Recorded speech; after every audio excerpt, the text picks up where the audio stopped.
This is my 91 300zx. It's got about 130 some odd thousand miles. Project car, we'll call it a driving project. Bought it a couple of years ago, thinking I'd get to it. Think about it in 2021, I believe. Bought it from a guy in Wisconsin. It didn't idle right. It had old gas in it. So I got it idling correctly. Essentially what the problem was, it's got dual intakes and there's a balance tube, this guy here. So if this balance hose here has a kink, a 90-degree, with this setup, it won't idle correct. So fix that, got it to idle, fresh gas, runs and drives.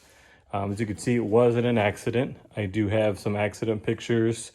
Previous owner gave me paperwork from when the two shops, we had a mechanic shop pull the motor out. They had framework done to get this part straightened out. And then the shop put the motor back in. While it does start, it runs and it drives, it doesn't go into boost.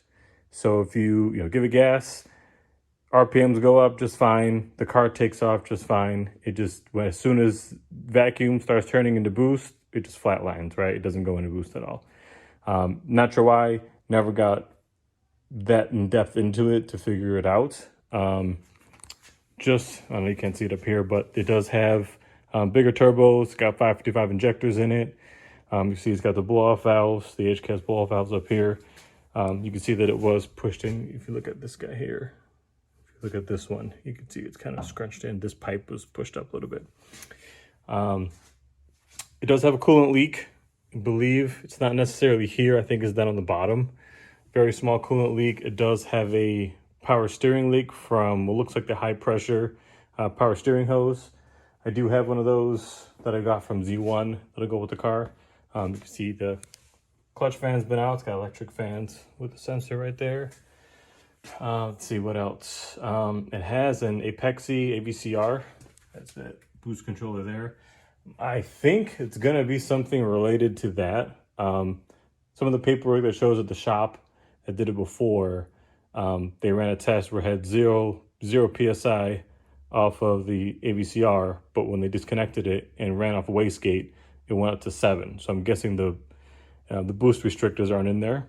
Not sure, but yeah, it did go into boost just off a wastegate, but for whatever reason off of that, it doesn't go. It's got 0 boost. It might be a setting. To be honest, I don't know. I haven't looked at it that much. So you can see the motor's been out. So whenever they put it in, they just kind of used, miscellaneous clamps, the knock sensors back on the top. I'm assuming a lot of times when the motor's pulled, it's really hard to get to. So they forgot to plug it in. So they just screwed it in right there. You can see it. So yeah, it's definitely been out. Black, these are Nissan fenders, I believe. I got the original fenders for it. They're not too bad. You can see over here, I'll just do the outside first. It did have a still-in wing on it. I took it off because it was leaking. It had caused reason for water to go in the trunk. The bolts didn't go out right, so you can see that's why I covered. It's got this duct tape, the speed tape on here. Cover up the holes. It does have some rust on the hatch. It got rust on the sides behind the driver's door and the passenger door that I'll show. But yeah, it was small incident in the back. Same part, right? I guess it went into a ditch and spun around. So the body work was done here. You could see it was done here, and then the bumper to fix.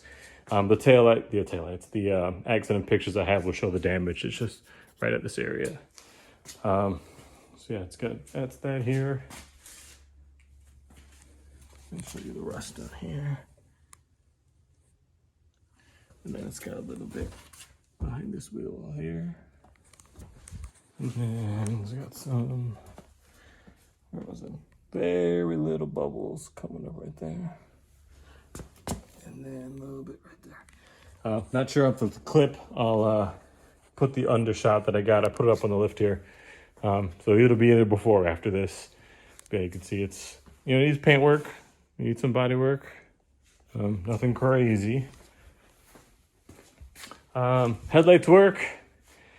Taillights do not work. I haven't figured it out yet. I think it's going to be a fuse, but to be honest, again, haven't had time to get to it. If by the time someone's watching this and they come to check it out, I have time, I'm definitely going to keep plugging away to try and get at least, we'll call it road legal, so it can be driven somewhere. But as of right this second, it does not work. Do the interior real quick. Get that out the way. So you can see it's got custom leather seats. You see it's gray here was, I believe, the tweed for a 91. So I did find someone local selling door cards that I swapped because it was peeling. The leather was peeling up here. So I still have the original. I have those door cards they can go with if you want them. Yeah, so it's got the, 90s, 2000s carbon fiber trim kit. A lot of the dash interiors got some broken pieces to it. You can see the leather wrapped back there. Get the mileage since I'm in here. 139,069. Here's the AVCR.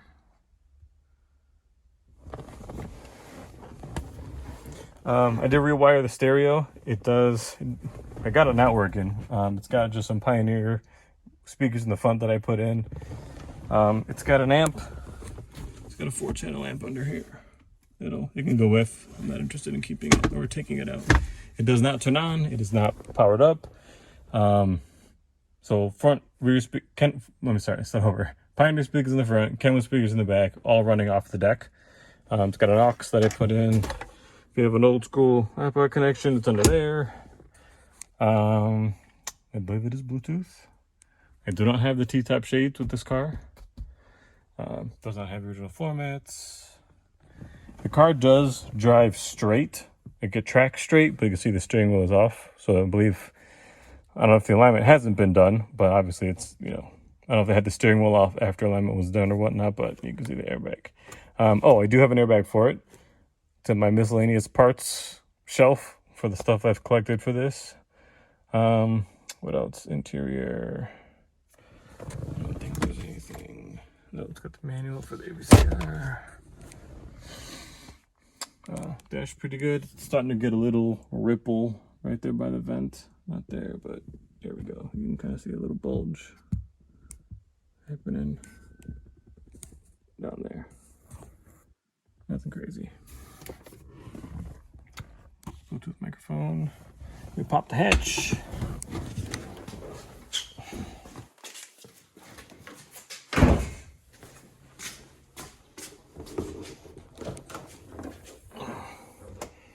Hatch 2. It's got missing some panels here. I did get a tap. This guy was not threading in here, so I'm gonna at least try and get that fixed. I got a tap that I can probably run through there and get this strut to thread back in there. But yeah, here's the hatch. I'll take out these boards. I was using it to prop the hatch up when I was putting this other strut on, but it's decent. It's got a lot of scuffs. Some of these panels are cracked there. So like I said, it's by no means is it a mint car, but it's definitely a driving project. Solid foundation. The reason why I'm not really keeping it is because one, I already have one. I got another 91, ironically. No twin turbo, but it's black. And then I got a twin turbo V6 over there. Then I'm doing a Miata. So reason why this is like 1, 2, 3, fourth in line, not including the daily. So it's just gonna be a while before I get to it, and I have a little bit of space back. And the funds for this will go towards my V8 Miata project. So I think that's about it. I'll make sure I'm covering everything as best I can. Do I see anything? Mention power steering leak, mention the coolant leak. Blow-off valves, they do work. I don't think they're leaking. AVCR. Motor's been out, bigger turbos. It's got downpipes on it. It's got test pipes. Looks like it's got an eBay exhaust on it. It's a little bit on the louder side. I mean, nothing crazy like cops called on you for straight pipes, but it's on the louder end of things. You could probably drive it home if you're... looking at the radiator. The coolant temperature gauge on the dash doesn't work. It does have this fan, electric fan, and it's running off of that sensor. If you let it idle, it gets hot, the fans do kick on, but it does not have, for whatever reason, that gauge on the cluster doesn't work yet. You can drive it home. Like I whip it on the block every, besides in the winter, this past winter, or 2 winters really since I've had it. You know, just when if I have to start it to move it out of the way for something, I'll just take it on the block a few times and then park it. Could probably use a new battery. It's on it starts it, but like I said, I'm not consistent with the battery tender, depending on if it's sitting inside or outside under a car cover. You can probably drive it if I'm in here, Grays Lake, Illinois, 20, 30 minutes, an hour away, should be fine. If you're gonna drive this out a long distance out of state, I maybe wouldn't do it, just because there's a lot of unknowns that I haven't gone through. You know, I've gone through it enough where I can confidently say I can at least start and drive locally, but you just never know what will pop up. And with a car like this, as you can see, it's very intense. If you're out of state and you're interested in it, you want to arrange for shipping, I've bought many of cars out of state. I've sold many cars out of state. Happy to work with a transportation company of your choosing, as long as it's paid by you. Happy to work with them to set up a pickup time if you want to check it out and then have it picked up, or you want to FaceTime something, check it out, need more pictures, need another video, just let me know. We can go from there. Thanks.